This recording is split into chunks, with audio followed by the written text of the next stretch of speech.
अस्सलाम वालेकुम। मेरा नाम काशिफ़ हफ़ीज़ है। इस वक्त मेरा मौज़ूए गुफ्तगू वो उन्वान है जो पाकिस्तान के गली मोहल्लों में और पाकिस्तान के ऐवानों में बड़ी शिद्दत के साथ डिस्कस हो रहा है, और वो है डोमेस्टिक वायलेंस, जिसको हम उर्दू में घरेलू तशद्दुद कहते हैं। इस मौजू के ऊपर रिसेंटली अभी एक कानून पास हुआ है सेनेट के अंदर और उससे पहले कौमी असम्बली के अंदर, जिसके अंदर उसके कुछ इस तरह के मौज़ूआत या इस तरह के टॉपिक्स को इस बिल के अंदर डिस्कस किया गया है जिसके बारे में बहुत से हलकों में तहफ़्फ़ुज़ात हैं, और हम उन्हीं तहफ़्फ़ुज़ात को डिस्कस करने के लिए इस वक्त आपके सामने मौजूद हैं।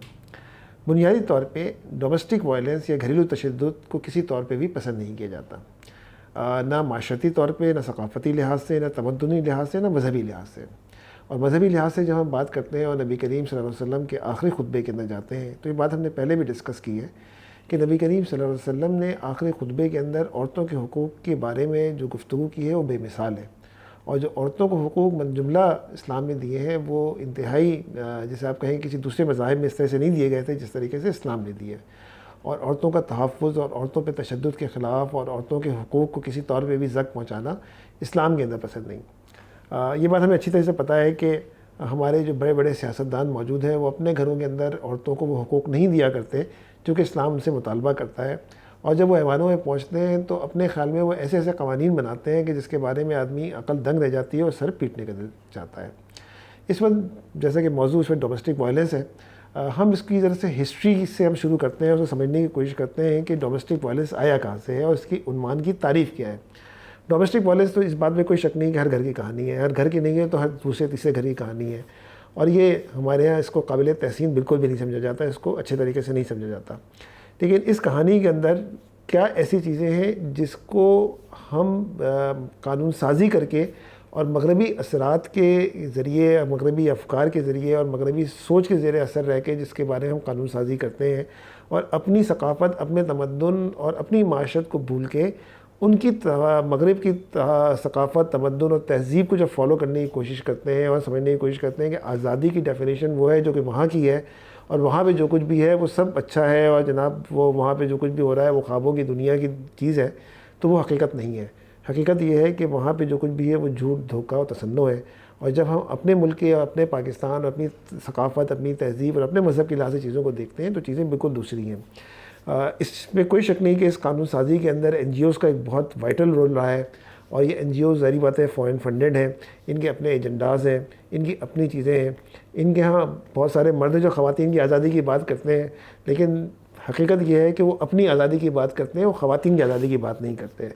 वो चाहते हैं कि उन जानवरों की तरह जो कभी इधर जगह मुँह मारते हैं और कभी उस जगह मुँह मारते हैं और हर खेत के अंदर घुस जाते हैं, और जिनका कोई ईमान, इखलाक और सलीका नहीं हुआ करता, जिस तरीके से वो ज़िंदगी गुजारना चाहते हैं उस तरीके से वो ज़िंदगी गुजारें, तो ये चीज़ हमारे माशरे के अंदर बहरहाल पसंद नहीं की जाती। जो अभी सेनेट के अंदर कानून पास हुआ है तो उसके ऊपर एक बहुत बड़ी ह्यू एंड क्राई हमारी सोसाइटी के अंदर पैदा हुई, बहुत आवाज़ है, बहुत शोर है, बहुत नॉइस लेवल बहुत हाई है। उसकी वजह यह है कि उसके अंदर कुछ ऐसी चीज़ें शामिल कर ली गई हैं जो हमारी सोसाइटी और हमारे तमद्दुन के साथ मैच नहीं करती, वो मेल नहीं खाती। हम इससे बात करेंगे, लेकिन इस पूरी चीज़ को समझने के लिए सबसे पहले इसके पीछे के माइंडसेट और हिस्ट्री को समझनी होगी। हम यहाँ से बात शुरू करते हैं कि यूनाइटेड नेशंस की डोमेस्टिक वायलेंस की डेफिनेशन क्या है। और ज़ाहिर बात है यूनाइटेड नेशंस के अंदर जो असरात हैं वो कोई इस्लामी ममालिक के असरात तो मौजूद नहीं है। वहाँ पे जो डेफिनेशंस हैं वो मगरबी ममालिक, उनकी जो भी माशरत है, उनकी जो भी सोसाइटी है, उससे वो रिफ्लेक्ट करती है, उनकी चीज़ें होती हैं। वो कहते हैं कि domestic abuse is called the domestic violence और इंटीमेट पार्टनर वायलेंस। अभी इंटीमेट पार्टनर वायलेंस जो है ना वो खुद एक बहुत बड़ी टर्म है। हमारे यहाँ जो भी ताल्लुक़ है वो रिश्तेदारी की बुनियाद के ऊपर होता है, वो ताल्लुकदारी की बुनियाद पे हो रहा है, कोई इंटीमेशन नहीं होती, मतलब बगैर शादी के हम नहीं रह सकते। हमारे यहाँ से जनाकारी का तसव्वुर दी जाता है, बाकी चीज़ें आती हैं। Can be defined as a pattern of the behaviour in any relationship that is use to gain और maintain the power and control over an intimate partner. Abuse is a physical, sexual, emotional, economic or psychological actions of the or threat of the actions that influence another persons. अब ये 5 से 6 चीज़ें जिसके बारे में बात की जा रही हैं, फिजिकल, सेक्सुअल, इसके साथ इमोशनल, इकोनॉमिक और साइकोलॉजिकल, और इन सब की उन्होंने डेफिनेशन देने की कोशिश की है जिसके ऊपर बात की जा रही है। आगे जाके कहते हैं कि any one can be the victim of the domestic violence regardless of the age, race, gender, sexual orientation, faith और क्लास। इसमें कोई शक नहीं कि तमाम चीज़ें हो सकती हैं। इसके आगे जाके जब हम इसे समझने की कोशिश करते हैं और वो कौन सी साइंस हैं या वो कौन से सिम्टम्स हैं या वो कौन से पॉइंट्स हैं जिसको वो जो है वो डोमेस्टिक अब्यूज़ के अंदर लेते हैं, वो बड़ी इंटरेस्टिंग है। वो कहते हैं एम्बेरस और make a fun of you in front of your friend और फैमिली, यानी अगर आप अपनी बीवी या आप में किसी बच्चे का कोई मजाक कोई उसके साथ, जैसे हमारी ज़रा स्ट्रीट लैंग्वेज में कहते हैं रिकॉर्ड लगाना या मजाक करना, अगर आपने कर लेंगे दोस्तों की महफिल में, तो वो किसी न किसी तरीके का और जिससे कोई दूसरा अपने ख्याल में शर्मिंदा हो जाता है, तो उसका मतलब ये है कि आप उसे ये एक डोमेस्टिक वायलेंस की शक है। Put down your accomplishment make you feel like you are unable to make the decisions, यानी कि बताया जाए कि जनाब अली आप जो है वो डिसीजन मेकिंग के अंदर नहीं है। बाद दफ़ा हर आदमी फैसला नहीं कर पाता, उसको किसी न किसी मशवरे की ज़रूरत होती है। उसको आप बार समझाते हैं कि फ़ैसला इस तरह नहीं होता, और तुम इस तरह के फ़ैसले करने के अहल नहीं हो, लेकिन ये भी उसके अंदर थी। यूज़ इंडिमेशन और threat to gain compliance, tell you that you are nothing without them, जब ये कहा जाए कि तुम मेरे बगैर मुकम्मल नहीं हो, तो ये भी जो है वो एक तरह का थ्रेट है। ट्रीट यू रफली, ग्रैब, पुश, पंच, शोव और हिट यू, यकीन ये सब बातें हैं लेकिन ये तमाम बातें उसके अंदर कही हैं। Call you several time and night और show up to make sure you are where you said you would be, यानी कि आपसे जब कहा जाए कि एक तरह के हुक्म की ताबेदारी करने को जो कहा जा रहा है, इससे इनकार ये भी वो भी है। यूज़ ड्रग और अल्कोहल और excuse of saying hurtful things और अब्यूजिंग यू, यानी आप शराब पिए उसके बाद आप बदतमीज़ी करें, उसके बाद कहें कि ये चीज़ें हैं, तो आप इस बात से समझ सकते हैं।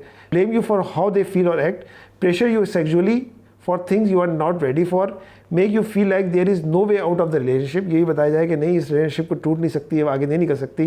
Prevent you from the doing things that you want like spending time with the friends और फैमिली, अगर आपको मना किया जाए कि आप दोस्तों के साथ बैठे हैं, तो ये भी जो है डोमेस्टिक अब्यूज़ के अंदर आ रहा है। Try to keep you from leaving after a fight और leave you somewhere after a fight to teach you a lesson, बाहर नहीं निकलने दिया जाए या कहीं जाकर छोड़ दिया जाए ताकि आपको सबक पढ़ाया जाए। ये वो तमाम चीज़ें जो कि डोमेस्टिक अब्यूज़ के अंदर आती हैं। उसके आगे इमोशनल अब्यूज़ की भी डेफिनेशन दी गई हैं, और इमोशनल अब्यूज़ के अंदर जो बताया गया है कि call your names, insult you और continuously criticising you, does not trust you और एक्ट इन द जेलस और positive manners, tries to isolate you from the family और friends, monitors where you go and whom you call and whom you spend your time, does not want you to work, control finance or refuses to share money, punish you withholding affections, expects you to ask permission, threaten you to hurt you, the children and your family on your pets, humiliates you in any way, ये तमाम बातें उसके अंदर बताई जाती हैं। Psychological abuse के अंदर बताई जाती है कि इन्वॉल्व कॉजिंग अ फियर और intimidation, threatening physically harm to self, partner और children, destruction of pets and property, mind games और forcing isolation from friends, family, schools और एनी नेटवर्क। अभी आप ध्यान में रखिए कि अभी जो कुछ भी सेनेट के अंदर पास हुआ है वो सिर्फ ख़वातीन के हवाले से नहीं है बल्कि बच्चों के हवाले से भी, और जब बच्चों के हवाले से सोचते हैं तो अब ये तमाम चीज़ें हैं। फाइनेंशियल इकोनॉमिक अब्यूज़ जो इंटरनेशनली डेफिनेशन है वो ये है कि इन्वॉल्व्स मेकिंग और attempting to make a person financially dependent by maintaining total control over financial resources, withholding access to the money or forbidding attendance the school or any or employment। और physical abuse के अंदर तमाम चीज़ें मौजूद हैं जिसके अंदर hard hitting और biting और तमाम चीज़ें जो है उसके अंदर मौजूद है। kicking, bending, grabbing, pinching, shoving, slapping, hair pulling, biting, denying medical case, बला बला बला, ये तमाम चीज़ें उसके अंदर जो है मौजूद हैं जो कि फ़िज़िकल अब्यूज़ के अंदर आ रही हैं।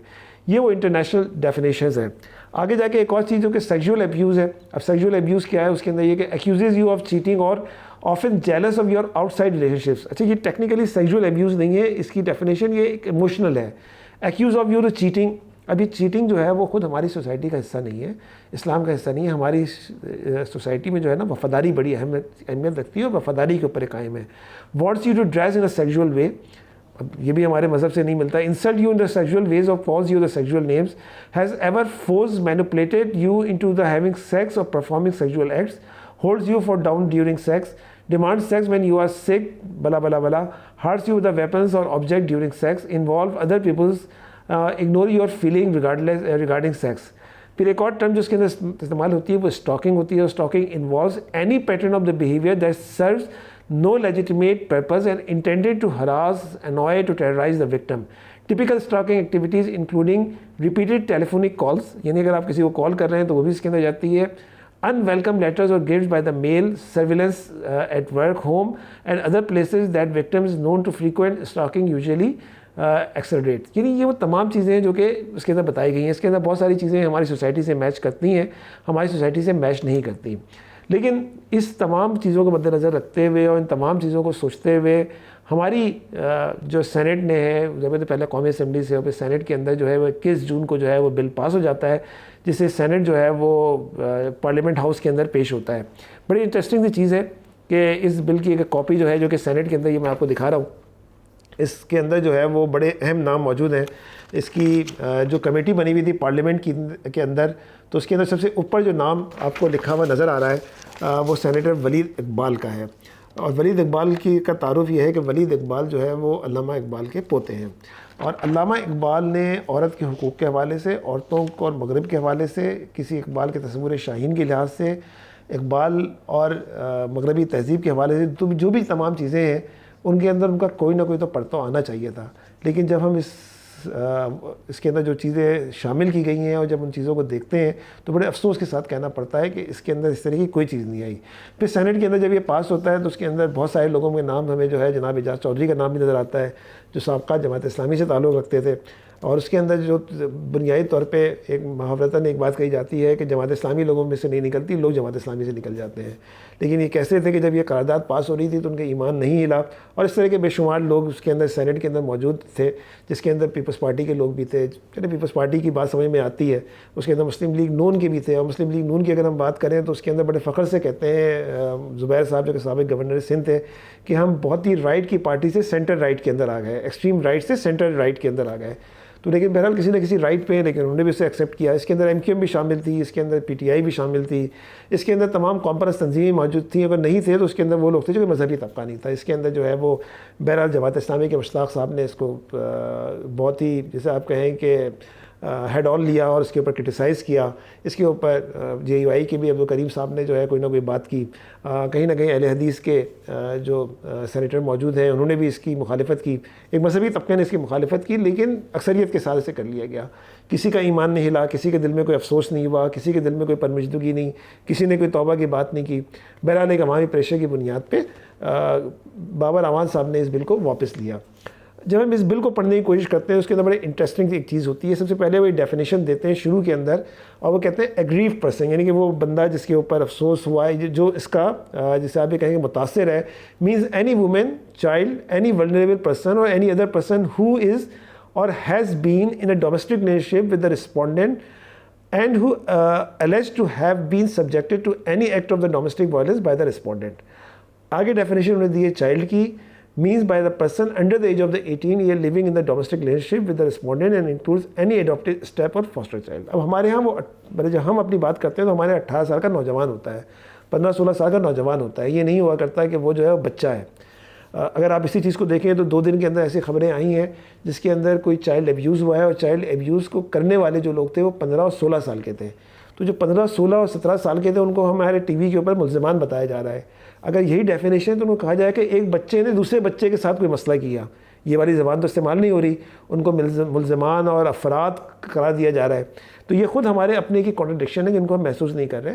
और ये कि मगरबी तहज़ीब की और मगरबी डेफिनेशन के मुताबिक 18 साल से कम उम्र का बच्चा है, तो ये ख़ुद एक क्वेश्चन मार्क है, उस पर बात होनी चाहिए कि हम किसको बच्चा कहते हैं और किसको हम बच्चा नहीं कहते। आगे जाके इसके अंदर डोमेस्टिक वायलेंस की डेफिनेशन दी गई है कि डोमेस्टिक वायलेंस जो हमारे कानून बताता है कि shall mean the act of the physical, emotional, physical, psychological, sexual and economic abuse. वो तमाम चीज़ें हैं जो कि यूनाइटेड नेशन ने बताया है, उनको एक साथ ले लिया गया और कहा गया कॉजेज फियर, फिजिकल और साइकोलॉजिकल हार्म। फिर इसके अंदर फिजिकल एब्यूज़ के अंदर कानून के अंदर पहले बहुत सारी चीज़ें बताई गई हैं शिकों के अंदर। तो शिक बताई गई आपके सामने आ रही है कि कौन कौन से शिक के तहत पाकिस्तान पैनल कोड में ये चीज़ें मौजूद हैं। उसके आगे इमोशनल की बात की गई, emotional, psychological and the verbal abuse. अब लफ्ज़ इस्तेमाल हो रहा है emotional, psychological and the verbal abuse in where the aggrieved individual suffers from the pattern of degrading और humiliating conduct of the respondent. फिर आप कहते हैं repeat exhibition of the obsessive jealousy causing repeated invasion of the victim privacy, liberty, integrity and security, insult और ridicule directed at the aggressive person. यानी वो तमाम चीज़ें जो कि अभी हमने यूनाइटेड नेशन की इसके अंदर पढ़ी गई, उनको एज इट इज़ किसी NGO के एजेंडे और किसी मगरबी एजेंडे के तहत अडॉप्ट कर लिया गया। Threats to cause the physical pain to spouse or other members of the shared household, threat of the divorce of the second marriage or baseless accusations of insanity or infertility। इसमें कहा गया कि bringing false allegation upon the character of the female members of any member of the shared household, wilful और negligent abandonment of the aggrieved person, stalking, harassment, blah blah, ये तमाम चीज़ें हमने पढ़ी। इस तरह इकोनॉमिक अब्यूज़ के अंदर भी includes intentional deprivation of the economic or the financial resources of the prohibition or restriction of the continued access of the such resources in which aggrieved person बला बला, यानी वो तमाम चीज़ें जो कि मगरबी उसके अंदर मौजूद थी वो यहाँ पे डाल दी गई। अलबत्ता यहाँ पे एक प्रोटेक्शन कमीशन कायम किया जाता है और प्रोटेक्शन कमेटी जो है वो बुनियादी तौर के ऊपर वो जो एग्रीव पर्सन है और उसके साथ जो है ना वो कोई ना कोई करेगी। और उसमें कहा गया है कि इसके अंदर जो national commission on the status of the women है, मेडिकल डॉक्टर और साइकोलॉजिस्ट और साइको सोशल वर्कर और law officer, a police officer not below the rank of the inspector, preferably female, as may be prescribe as the rules and the protection officer, ये जो है वो इस तमाम committee के अंदर शामिल हो गए। इसके अंदर जो है वो जो बात कही गई जो कि आखिर में शीरीन मज़ारी ने इसके मतलब इसी आर्टिकल के अंदर डिटेल के अंदर जो है ना शीरीन मज़ाहिर साहबा जिन्होंने इसको पेश किया था minister of the human rights, उन्होंने इसके अंदर एक जुमला कहा है कि besides under United nation HR conventions ratified by the government of Pakistan, particularly Convention on the Enlightenment of all forms of the discrimination against women, CEDAW, states are obliged to take the legislative measures for protection of the women in the domestic life। यानी कि जो कुछ भी बाहर का कहा गया है हमने साइन कर दिया है और हम जो है वो इस बात के पाबंद हैं कि हम इसको करें। आगे जाके उन्होंने एक और अपने बयान के अंदर टेलीविज़न इंटरव्यू में कहा कि वफाकी वज़ीर बराए इंसानी हकूक़ शीरीन मज़ारी ने कहा कि इंसदाद घरेलू तशद्दुद कानून न सिर्फ ख़ानदान को मजबूत करेगा बल्कि ख़वातीन, बच्चों, बुजुर्गों और ज़हनी तौर पर माज़ूर अफराद को तहफ़्फ़ुज़ देगा। अब ये बड़ी अहम बात है कि ख़वातीन, बच्चों, बुजुर्गों को तहफ़्फ़ुज़ देगा। ये बगावत पर उभराएगा, उभारने के काम में आएगा या ये किसी को तहफ़्फ़ुज़ देगा, ये खुद एक सवाल है। इस कानून में ऐसी कोई शक नहीं जो हमारे दीन के ख़िलाफ़ हो, ये उन्होंने फतवा दे दिया है। बहरहाल बाबर अमान साहब का हम शुक्रिया अदा करते हैं कि जिन्होंने इसको इस्लामिक आइडियोलॉजिकल काउंसिल की जानिब भेजने के लिए सिफारिश की और कहा कि इसके अंदर ऐसी चीज़ें मौजूद हैं जो कि बुनियादी तौर पर कानून इस्लामी कवानीन से मुतसादिम है।